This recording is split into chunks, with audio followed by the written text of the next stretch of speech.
আমাদের মঙ্গল আরতি দিতে কটা মা ওঠেন ভোরবেলা? আমরা তো খুব নাম যোগ্য, 24 প্রহার 56 প্রহার 4 দিন ভাগবত ঢালাও ভাবে দিচ্ছেন। বাড়িতে ধর্মকর্ম কতটুকু করি পারিবারিক ভাবে? কত দুঃখ জানে না। এই বঙ্গদেশেই জন্মে কোটি কোটি গুণ সৌভাগ্য থাকলে, অনন্ত জন্মের তপস্যা থাকলে তবে এই বাংলার মাটিতে জন্মানো যায়। এই ভারত ভূখণ্ড, এই বাংলার পবিত্র মাটিতে জন্মানো যায়। আর এই মাটিতে কোটি জন্মের সৌভাগ্য হলো সনাতনীর হিন্দুর ঘরে জন্মানো যায়। আর সেই হিন্দু হয়ে এখন আমি ধর্ম ত্যাগ করছি। অথচ কালী পূজা, দুর্গা পূজা, শীতলা পূজা, জগদ্ধাত্রী পূজা, বাসন্তী পূজা, মনসা পূজা, সব মাতৃপূজা হিন্দুদের মধ্যে। 12 মাসে প্রায় মায়ের পূজাই বেশি। অথচ আমার ঘরের লক্ষ্মী, আমার ঘরের সরস্বতী কোডে দাঁড়িয়ে বলছে ধর্ম মানি না, এই বাবা মাকে চিনি না। কি করলেন সারা জীবন এই নাম কীর্তন দিয়ে, পাঠ দিয়ে? এর একটাই কারণ, আসরে ধর্ম হচ্ছে, বাড়িতে ধর্ম অনুশীলন নাই। বাড়িতে গীতা, ভাগবত, হরিনাম, বড়দের প্রণাম এই শিক্ষাই নাই। তো হবেটা কি এই জাতি? বাড়িতে ফিরে নিয়ে ধর্মকর্ম শুরু করুন। মা যদি করতাল বাজিয়ে বসে ঠাকুর ঘরে সকাল সন্ধ্যায়, ছেলেটা বসবে, একদিন মেয়েটাও মায়ের পাশে বসবে। স্বামীর মনে দুঃখ থাকলে, রোগ থাকলে ও একদিন আপনার পাশে গিয়ে বসবে। আর ওখানের একটা ভগবানের নাম, একটা দিব্য বাণী আপনার জীবনে কল্যাণ আনবে। তাই বলি কি, দীক্ষা শিক্ষা নিয়ে পরিবারে একটু ধর্মচর্চা শুরু করুন। সুধীবৃন্দ, এই কথা বলতে বলতে আমার 9 বছর বয়স থেকে আজ এই পর্যন্ত চেষ্টা করছি, কিন্তু কাজে এলো কই? আমি এখন মকসেদপুরে আসা কমিয়েই দিয়েছি। তার একটা কারণ শুনুন। বলে কারণ অন্য কিছু না, অধিক দিন ভাগবত পাঠ করেও যদি দেখা যায় কারো মধ্যে ভজন আসেনি, পরিবর্তন আসেনি, স্বভাব সংস্কার আসেনি, তবে সেখান থেকে পিছিয়ে যায় নিজের ব্যর্থতায়, যে আমি জাগাতে পারিনি, আমি ব্যর্থ হয়েছি, আমি জাগাতে পারিনি এই মানুষগুলোকে। গুরুদেব বলে দিয়েছেন, যা কুকুর হয়ে ঘেউ ঘেউ কর। বাড়ির পোষা কুকুর কি করে জানেন? আপনি এক মুঠো খেতে দেন, শীতকালে একটা চট গায়ে দিয়ে দেন, অথচ ডাকছে, আর আপনার তখন ঘুম আসছে, কেবল ঘুম আসছে। কুকুরটা যখন ঘেউ ঘেউ করে ডাকছে, মালিক বললে খেতে দিয়ে আশ্রয় দিয়ে তুই ঘুমাতে দিবি না? জুতা লাঠি যা থাকে ছুড়ে ছুড়ে মারে। রাগ করে যে ঘুম নষ্ট হচ্ছে ওর চিৎকারে। সকালবেলা উঠে দেখে আসলে কুকুরটা ডাকছিল আমার মঙ্গলের জন্য, আমাকে জাগানোর জন্য, কারণ চুরি হয়ে গেছে ওই ঘর থেকে, তাই ডাকছিল। আমাদের মতো কুকুররা আপনাদের দ্বারে এসে এই যে ঘেউ ঘেউ করছে না, এই ঘেউ ঘেউ করছে কেন জানেন? সময় চুরি হয়ে যাচ্ছে। এই জীবন মৃত্যুর দিকে এক একটা দিন এগিয়ে যাচ্ছে, আর সময় পাবো না। আমাদের মতো কুকুররা আপনাদের দ্বারে দ্বারে ঘেউ ঘেউ করে যদি কাউকে জাগাতে না পারি, তাহলে আর এসেই লাভ কি? এইভাবে এসে লাভ কি কষ্ট করে, যদি ঘেউ ঘেউ করে আপনাদের মঙ্গলের জন্য জাগাতে না পারি? ভজন শুরু হবে সদ্গুরুদেবের চরণাশ্রয়ে। সুধীজন, ভজন শুরু হবে। আপনি জাহাজ পেলেও সমুদ্রের ওপারে যেতে পারবেন না, কারণ নাবিক দরকার। উত্তাল তরঙ্গায়িত পদ্মা নদীতে আপনার হাতে নৌকা দিলেও, হাল দিলেও আপনি পদ্মার ওপারে যেতে পারবেন না, কারণ নৌকা বাইতে জানেন না, ওখানে কান্ডারি লাগবে। তেমনি এই মৃত্যুময় সংসার পার হওয়ার জন্য কান্ডারি রূপ গুরুদেব লাগবে। শ্রী গুরু ছাড়া আপনি এক পাও পার হতে পারবেন না। এই জন্য শ্রী গুরুদেব চাই, গুরু কৃপা চাই। নিরিদেহ আদ্যং সুলভং সুদুর্লভং পলবং সুকল্প গুরুকর্ণ ধারণম ময়া অনুকূলেন নবস্য তেরিতাং পুমাং ভবদ্দিং নতরেত স আত্মহা। এই নিরিদেহ পেয়েছো, মনুষ্য দেহ পেয়েছো, এটা আদ্য, এটা শ্রেষ্ঠ, এটা দুর্লভ, কিন্তু সুলভে পেয়েছো ভগবানের কৃপায়। এখন গুরুদেবকে কান্ডারি না করলে, হরিনাম হরিকথার পালে বাতাস তুলে না দিলে, তুমি যে মৃত্যুর ওপারে যেতে পারবে না, ভগবান রাজ্যে যেতে পারবে না। তাই সদ্গুরুদেবের চরণাশ্রয় পূর্বক, কৃষ্ণ মন্ত্রে দীক্ষাদি পূর্বক আপনার দ্বিতীয় কাজ হবে 3টে জিনিসে নিষ্ঠা। এটা খুব মন দিতে হবে। কয়টা নিষ্ঠা বললাম? ভজন অনন্ত প্রকার, অনেক প্রকার। আমি আপনাদের, মা ঘুমাবেন না, অনেকের ঘুম আসছে, দয়া করে ঘুমাবেন না। 3টে নিষ্ঠা রেখে দিন। দেখুন, যে যে পদে আছে, যে যে অবস্থানে আছে, ওখানে তার বাহ্যিক বা আন্তরিক অন্তরে কিছু লক্ষণ থাকতে হবে, কিছু প্রকাশ থাকতে হবে। না হলে ওই পদে, ওইখানে তাকে সেইখানে যোগ্য মানা যাবে না। একটু দৃষ্টান্ত স্বরূপ বলি, কি বললাম যে ভজনের মধ্যে 3টে নিষ্ঠা আপনার চরিত্রে আসতে হবে, তবেই আপনি ভজনে প্রবেশ করতে পারবেন, তবেই আপনি ভগবানের কৃপা পাত্র হবেন। কটা বললাম নিষ্ঠা? যে যে পদে থাকে তার কিছু নিষ্ঠা দরকার। ধরুন পুলিশ, আচ্ছা পুলিশ যদি ইউনিফর্ম না পরে দাঁড়ায়, মানবেন তাকে লুঙ্গি পরে দাঁড়ালে? চিনতে পারবেন এ পুলিশ? তার মানে তার বাহ্যিক কিছু লক্ষণ থাকতে হবে। পুলিশের ইউনিফর্মে আবার ওদের র্যাঙ্ক লেখা থাকে, থাকে কিনা?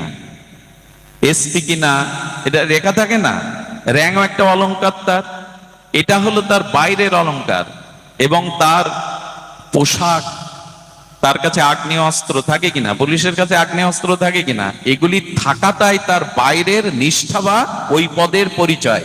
আর অন্তর কিছু পরিচয় আছে, লোকের চোখ দেখলে বুঝবে অপরাধী কিনা, চোর কিনা, ডাকাত কিনা, এই গুণও থাকা চাই কিনা, এবং ওর বীর বিক্রম চাই কিনা, প্রশ্নের পরে প্রশ্ন করে আপনার দুর্বলতাকে ধরবার মতো তার মেধা থাকতে হবে কিনা, হবে কিনা বলুন? এটা তার ভেতরের পরিচয়, পরিচয় কিনা। আচ্ছা নববধূকে কি দেখে বোঝা যায় যিনি সদ্য বিবাহিত পরিণত নববধূ? বোঝা যাবে তার হাতে মেহেন্দি থাকবে, পায়ে আলতা থাকবে, সিঁদুরটা নূতন দিচ্ছে তো একটু বেশি দেখা দেবে, তাই না? তার হাতে পালা থাকবে, শাখা থাকবে, এগুলো একটি বিবাহিত পরিণত পরিণীতা আর কুলবধূ প্রেয়সীর চিহ্ন। আর তার ভেতরের ভেতরের নিষ্ঠা কি? একটা বাইরের, একটা অন্তরের। মা ঘুমাচ্ছে, দেখে দাও, ঘুমায় না, সামনে ঘুমালে বড় কষ্ট হয়। সুধীজন একটু ধ্যান দিন। আচ্ছা নূতন বিবাহিত আর এই যে নূতন বিবাহিত হয়ে আপনার ঘরে যে নূতন বধূ এসছে, এর কিছু বাহ্যিক লক্ষ্য থাকবে না? মুখে একটু লজ্জা রাঙা থাকবে, মেহেন্দি হাতে থাকবে, সিঁদুরটা চকচক করবে, হাতে নূতন শাখা, পায়ে আলতা, এগুলিই তো বলে দেয় এই নূতন বধূ। আর তার ভেতরের লক্ষণ কি? ভেতরের লক্ষণ হলো আবেগ, স্বামীর প্রতি কিছুটা একটু আন্তরিক ভালোবাসা, পরিবারের সবার প্রতি শ্রদ্ধা, যেটা প্রথম থাকে কিনা, এটা ভেতরের লক্ষণ আর একটা বাইরের লক্ষণ। এখন আপনি ভজন করে ভক্তি জীবনে এসছেন, আপনারও দুটো লক্ষণ থাকতে হবে, নিষ্ঠা 3টে থাকতে হবে। আমি দুটো বলি, বেশি সময় পাবো না। দুটো লক্ষণ যদি থাকে আপনার, আপনি ভগবত রাজ্যে এসেছেন, আপনি ভগবত ভজন শুরু করেছেন। এই বাবা, আপনি ভগবত রাজ্যের অধিকারী হয়েছেন। সুধীবৃন্দ, এই জন্য এই দুটি নিষ্ঠা, 3টে নিষ্ঠা বৈষ্ণবের থাকতে হবে, ভক্তের থাকতে হবে। প্রথম নিষ্ঠাটি হলো, শাস্ত্রে বলছেন হরি নামে নিষ্ঠা। আচ্ছা যে যাকে ভালোবাসে তার কথা কেউ বললে কানে এলে ভালো লাগে কিনা আপনার? কিছু মনে করবেন না, বাহ্যিক কথা। একটা ছেলে সাইনবোর্ডে 10-12 বার পড়ছে সাইনবোর্ডটা, আমি তাকে বললাম সাইনবোর্ড এতবার পড়ছো কেন? বললো দাদা কিছু মনে করবেন না, আমি যাকে ভালোবাসি তার নামটা এখানে লেখা আছে। যে যাকে ভালোবাসে, কোন যুবক যদি কোনো যুবতীকে প্রণয় তার মধ্যে থাকে, তবে যুবতীর গ্রামের বাড়ির যে নামটা, ওইটা দেখলে 4 বার দেখে। এগুলো আবেগ, কারণ ওর ভালোবাসার মধ্যে ওর গ্রামকেও সে ভালোবেসে ফেলেছে। ওই গ্রামে দেখিয়ে কল্পনার সাগর হলে, তোমাদের গ্রামটা তো বেশ সুন্দর, নদী আছে, সবুজ বনায়ন আছে, ওর সব ভালো লাগতে থাকে। যেখানে ওর ভালোবাসার মানুষ আছে, ওর কাছে সব ভালো লাগতে শুরু করে। তা আপনি যদি ভগবানের ভজনে আসেন, তো ভগবানের নামে আপনার নিষ্ঠা আসবে কিনা? আপনার পুত্রের প্রশংসা যদি আপনার সামনে কেউ করে, ভালো লাগবে কিনা? কিন্তু যার প্রতি ভালোবাসা নেই, তার কথা বললে ভালো লাগবে আপনার? তা আপনি ভজনে এসেছেন, এটা প্রথম নিষ্ঠা হলো হরিনামে আপনার হৃদয় পুলকিত হবে, হরিনামে আপনার আনন্দ হবে, হরিনাম শুনতে আপনার ভালো লাগবে। এটাই আপনার, ভালো না বাসলে তার কথা ভালো লাগে, তার নাম ভালো লাগে। আরে কিছু মনে করবেন না, এখন ভালোবাসলে হাতে কি করে কি দেয়, ওটা খোদাই করে দেয়, রক্ত দিয়ে লেগে তার নাম। ভালোবাসা আছে বলেই তো বুকে হাতে ওইগুলো লেগেছে। এবার বিড়ম্বনা, এখন জগতে এগুলো বিড়ম্বনা, হাতে লেগে। ভগবানকে ভালোবাসলে আপনার প্রথম ভজন নিষ্ঠা ধরা পড়বে, তার নামে আপনার নিষ্ঠা আসবে। ঘুম পাবে না, আপনার নিদ্রা আসবে না, তো এই নামে নিষ্ঠাটা কোথায়? এখানে রাগরাগিনী শোনা, এই বেহালাবাসীতে রাগরাগিনী বিরাম নাম শোনা? বললো না, মহাপ্রভু বলেছেন নামে নিষ্ঠা তখনই বোঝা যাবে তোমার, যখন শঙ্কাপূর্বক দিনে তুমি কিছুটা নাম জপ করবে। মহাপ্রভু বলে দিলেন, শোনো মিশ্র, কলিযুগে নাহি তব যোগ্য, যে জনা কৃষ্ণ ভজে তার মহাভাগ্য। অতএব গৃহে তুমি কৃষ্ণ ভজ গিয়া, খুঁটিনাটি পরিহরি একান্ত হইয়া। হরে কৃষ্ণ কৃষ্ণ কৃষ্ণ হরে হরে, হরে রাম রাম রাম হরে হরে। প্রভু কহে কহিলাম এই মহামন্ত্র, ইহা গিয়া জপসভা করিয়া নির্বন্ধ। ইয়া হইতে সর্বসিদ্ধি হইবে সবার, সর্বক্ষণ বলইতে বিধি নাই আর। মহাপ্রভু বললেন কতটা নাম নিতে হবে দিনে?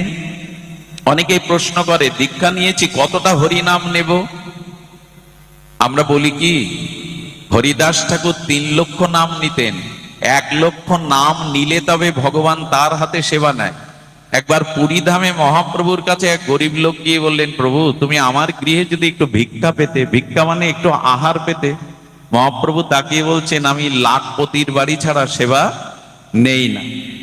তখনও মনে মনে ব্যথা পেয়ে ঝরঝর করে কাঁদছে দূরে সরে গিয়ে। তাহলে তুমিও ধনীর ঠাকুর, লোকে তোমায় বলে পতিত পাবন, কাঙালের ঠাকুর গৌরী, লাখপতি না হলে তুমি তার বাড়ি সেবা নেও না।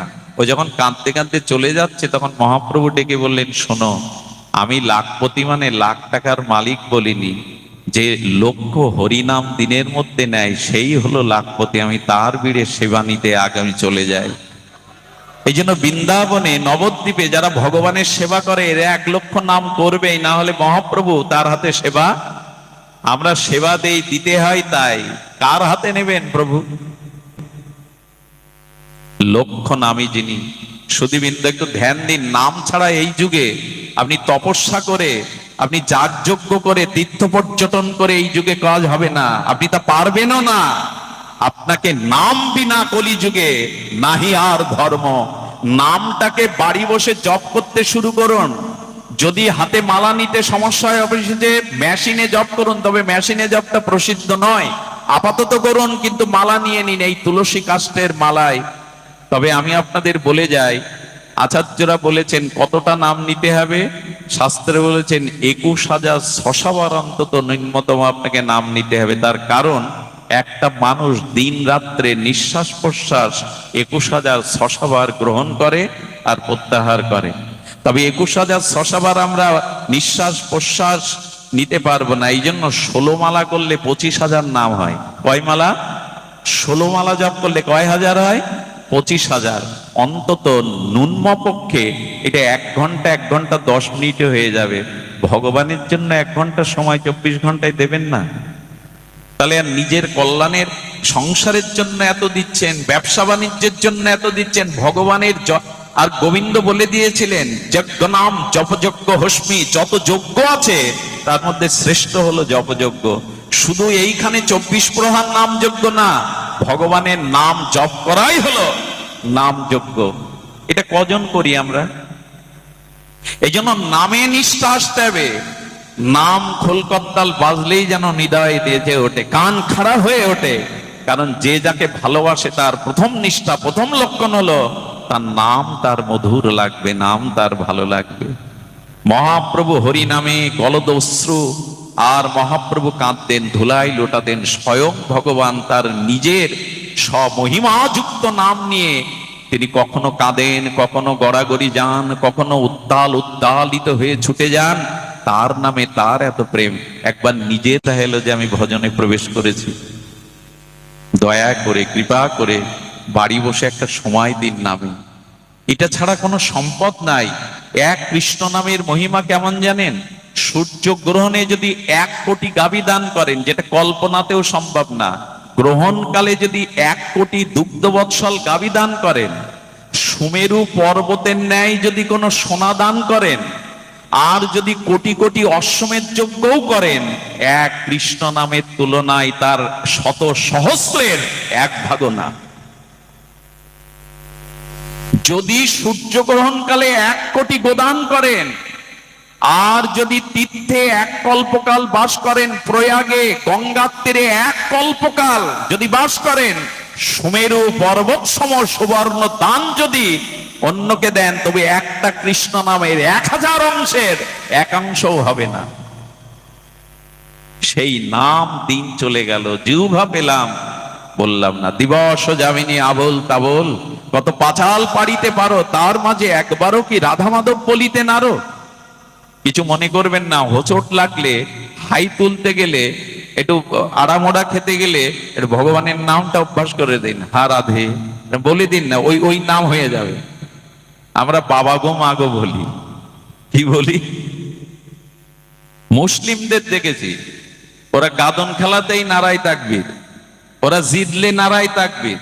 আমাদের বেলায় পায়ে উসড় লাগলেই বলে ওদের প্রশংসা করছো কেন? এটা বাস্তবে দেখেছি আমি। ওরা বিসমিল্লাহ ছাড়া কোনো নাম শুরু করে না। আমাদের ওইখানেই গলত, বাবা গো মা গো হ্যাঁ গো এই। আর বাচ্চাদের নাম যা এখন রাখি আমরা, অন্তত অজামিল তো নারায়ণ নাম রাখাই উদ্ধার হয়ে গেল। কি সব নাম, সব সিরিয়ালের নাম।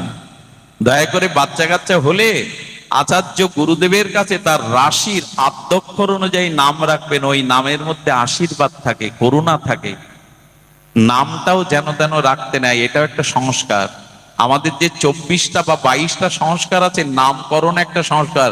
শ্রীকৃষ্ণের নামকরণ নন্দ বাবা করেনি, যশোদা করেনি, গর্গাচার্য এসে করেছিলেন।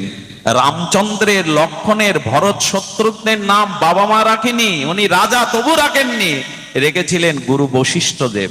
এগুলো মনে রাখি আমরা। কত নাম, আর সেসব নামের কি তা সে বোঝা যায় না, কত কি নাম। দয়া করে এইসব সংস্কারে আসুন। আমি বলছিলাম, নাম হাই তুলতে গিয়ে, অলসতা ছাড়তে গিয়ে, ভোরবেলা ঘুম থেকে উঠতে গিয়ে অন্তত হা গৌরাঙ্গ, হা রাধে এরকম একটু বলা শুরু করুন।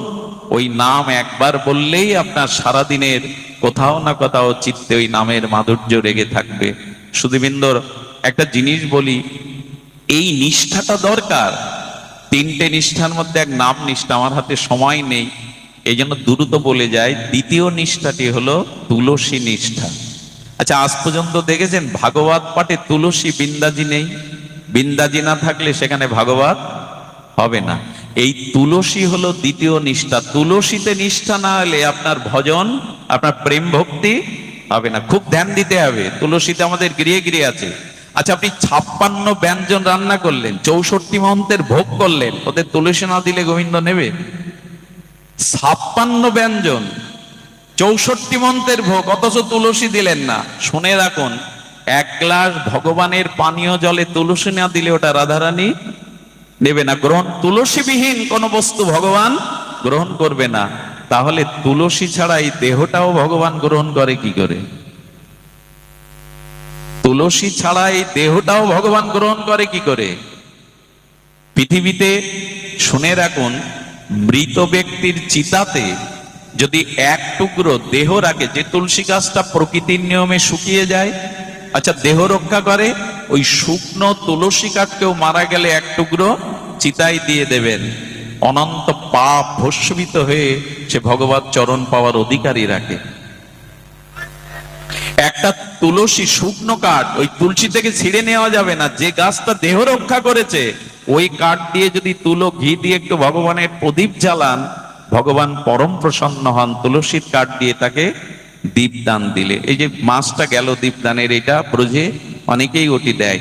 তুলসী বিহীন কোন কর্ম ভগবান গ্রহণ করবেন না। তুলসীকে গোবিন্দের প্রেয়সী, গোবিন্দ সব থেকে বেশি ভালোবাসেন প্রেয়সী। প্রেয়সীকে তো ভালোবাসবেই প্রভু।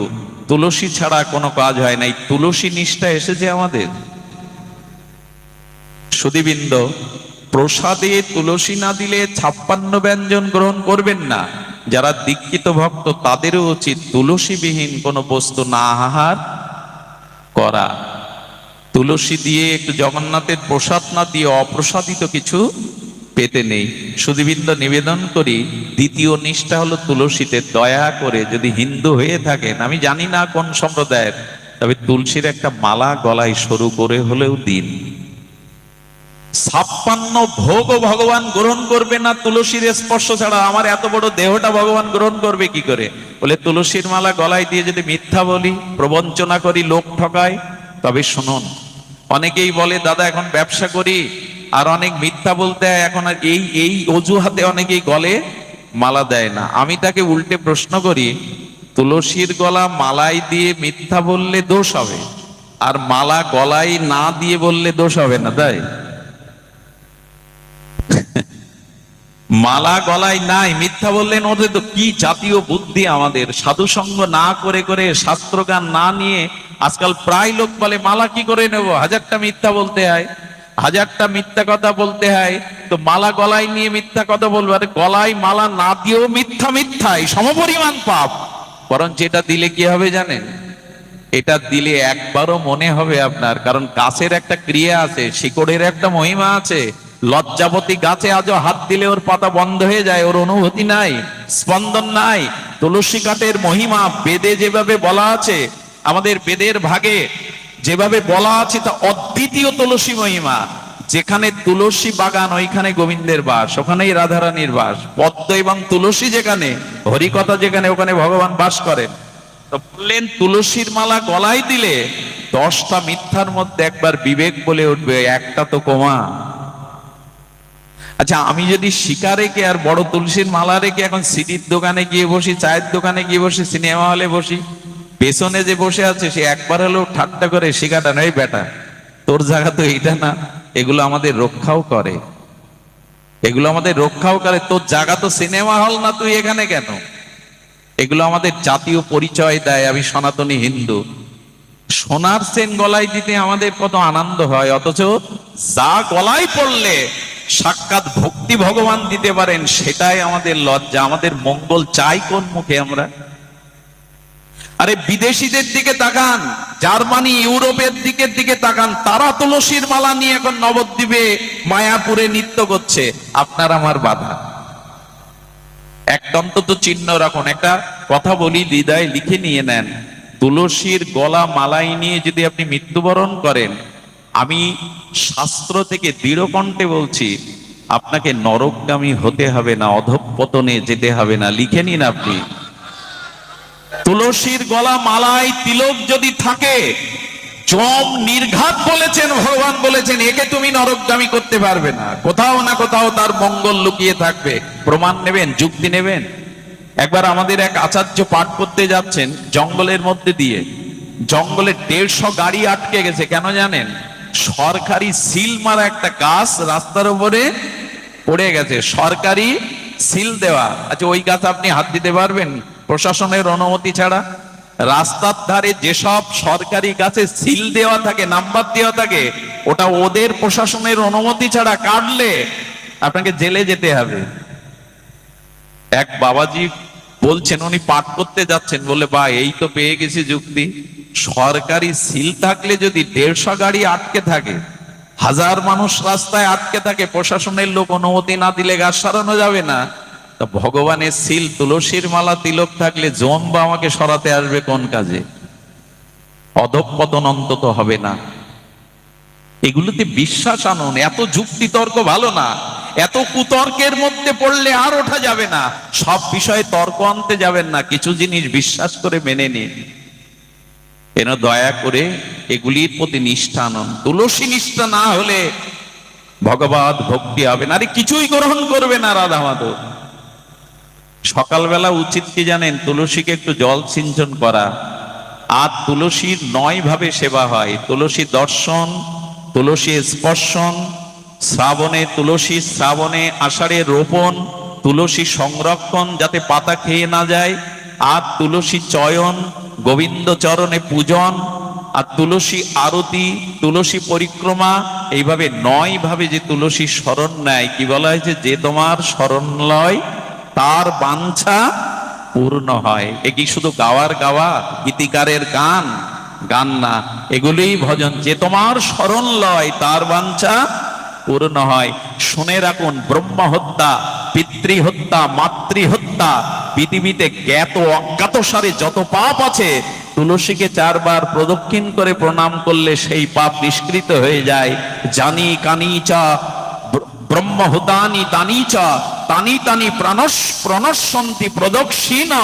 পদে পদে তুলসীকে 4 বার প্রদক্ষিণ করে যদি কেউ প্রণাম করে, জানি কানি চা পাপানি ব্রহ্মহতানি কানি চা তানি তানি প্রণশ্যন্তি প্রদক্ষিণ। পদে পদে ভাগবত বলেছেন তুলসীকে পরিক্রমা করলে ব্রহ্ম হত্যা আদি সব হত্যা সমস্ত অপরাধ মুক্ত হয়ে সে ভগবানের চরণ পেয়ে যায়। এটা গল্প গুজব ভাববেন না, এটাই সত্যত সত্য। বলো পরিক্রমা করতে হবে কেন? বলো জন্ম জন্মে তুমি জন্ম মৃত্যু চক্রে পাক খাচ্ছ, যদি তুলসীকে পরিক্রমা করতে পারো তাহলে এই পাক আসা যাওয়ার পাক থেমে যাবে তোমার। তৃতীয় হলো বৈষ্ণব সেবাতে নিষ্ঠা দিন। তৃতীয় কি? অনন্ত ভজনের মধ্যে এই 3 নিষ্ঠা। আপনি ভক্ত হলে ভজনে এলে আসতে হবে। তৃতীয়টা কি? বৈষ্ণব সেবা ব্যতীত আজ পর্যন্ত কেউ নিস্তার পায়নি, প্রেম ভক্তি পায়নি। তাই ভগবানের থেকে, ভগবানের সেবার থেকে শুদ্ধ ভক্ত বৈষ্ণব বা শুদ্ধ ভক্তের সেবার প্রতি আরো দৃষ্টি দিতে হবে।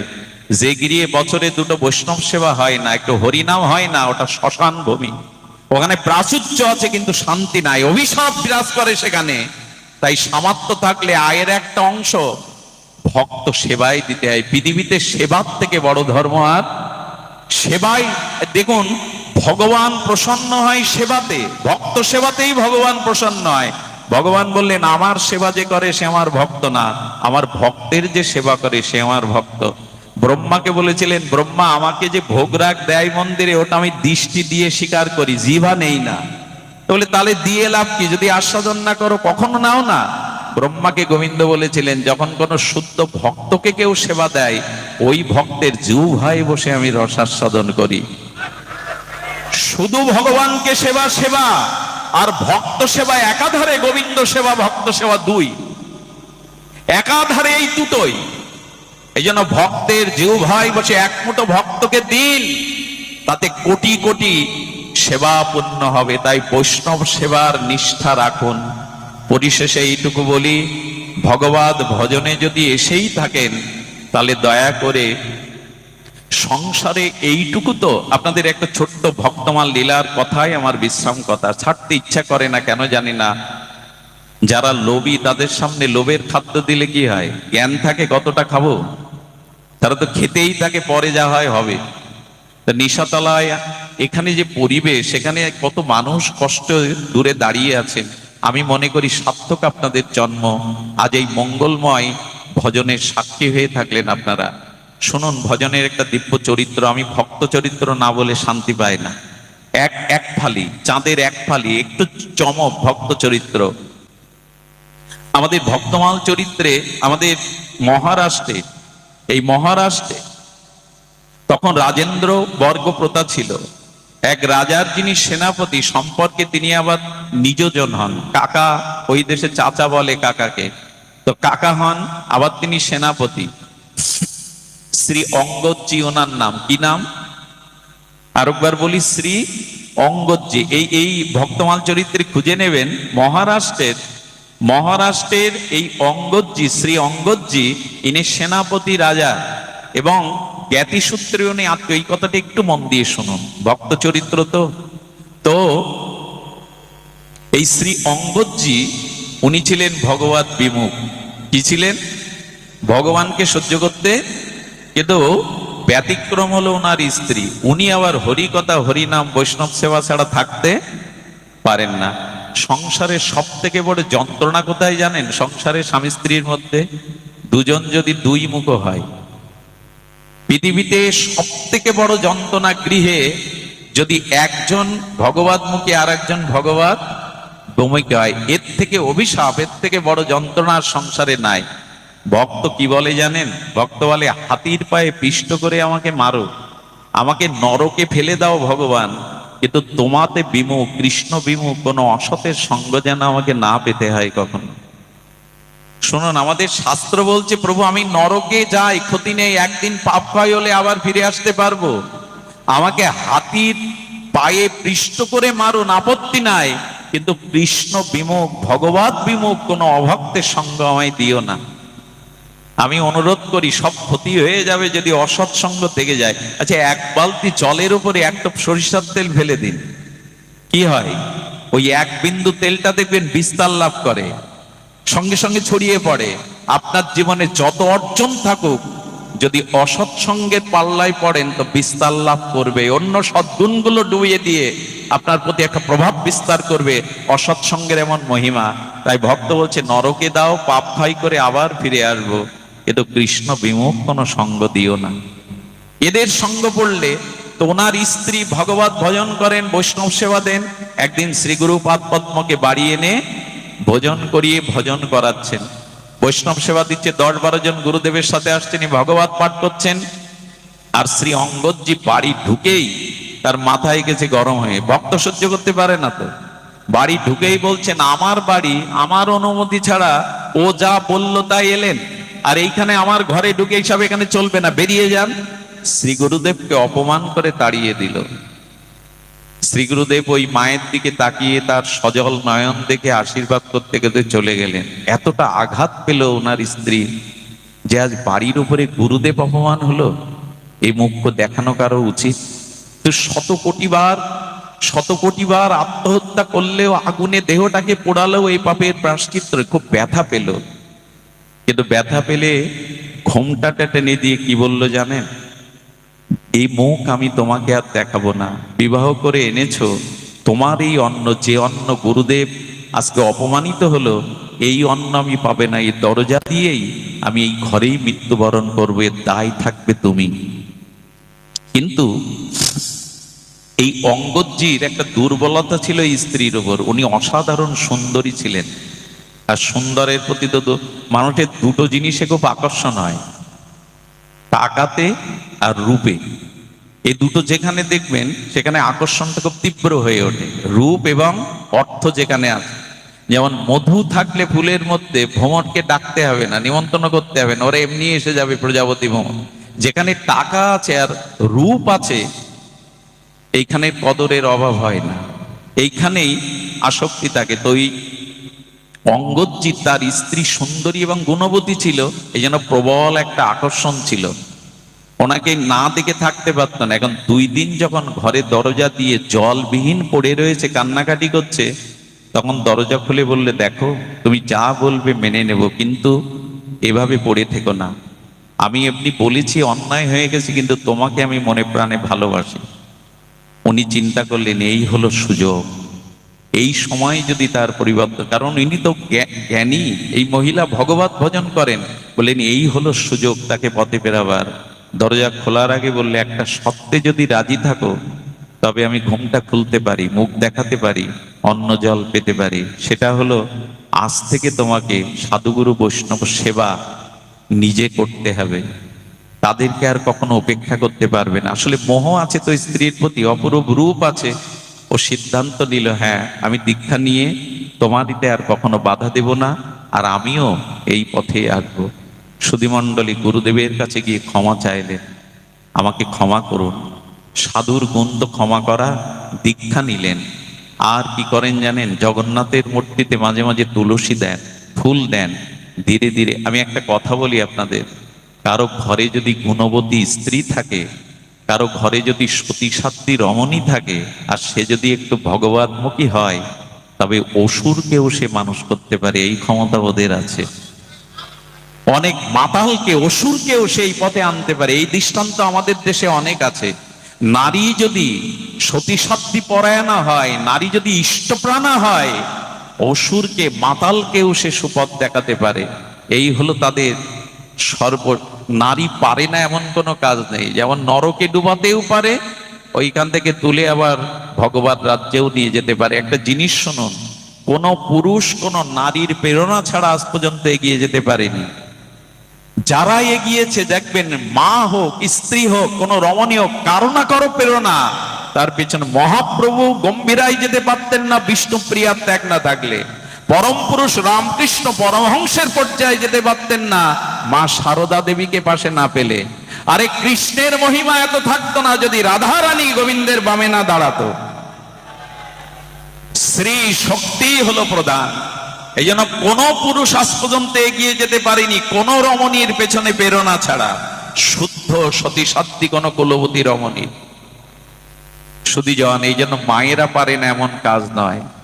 ওকে ভক্ত জীবনে আনলো, আর ভক্ত জীবনে এনে তখন জপ তপ ভগবানের আরাধনা শুরু করে দিল ওই শ্রী অঙ্গদজি। কিন্তু ঘটনা একটা ঘটে গেল। সেই ঘটনা হলো, ওনাকে সেনাপতি তো একটা রাজ্যে যুদ্ধে যেতে হলো। সেই রাজ্যে জয়ী হয়ে সেই রাজ্যের ধনসম্পদ যখন নিয়ে আসছে তাদের রাজার কাছে, অনেকগুলো মোহর ও মুক্তার মধ্যে একটা মোহর থেকে মনে হয়েছে, আহা, সব তো রাজকোষে জমা পড়বে, এটা যদি জগন্নাথের গলায় দেওয়া যেত।